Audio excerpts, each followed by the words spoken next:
വൈദ്യുതി ഉൽപാദന മേഖല കൂടുതൽ ശക്തിപ്പെടുത്തി ഷാർജ 2.5 കോടിയോളം ദിർഹം ചെലവിൽ നിർമ്മിച്ച അൽ ഹോഷി വൈദ്യുതി പദ്ധതി പൂർണ്ണതോതിൽ പ്രവർത്തനം ആരംഭിച്ചു.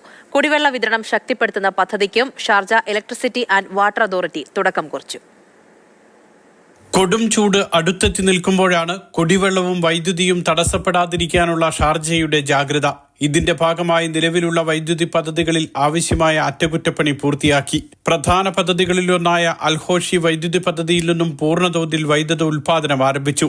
230 ദശലക്ഷം ദിർഹം ചെലവിട്ടാണ് പ്ലാന്റ് നിർമ്മിച്ചത്. വീടുകളിലേക്കും വ്യാപാര സ്ഥാപനങ്ങളിലേക്കും വൈദ്യുതി എത്തിക്കുന്നതാണ് 33 kV സ്റ്റേഷൻ. ആധുനിക സാങ്കേതിക വിദ്യ ഉപയോഗിച്ചാണ് പ്ലാന്റ് നിർമ്മിച്ചതെന്ന് Sharjah electricity and water authority അറിയിച്ചു.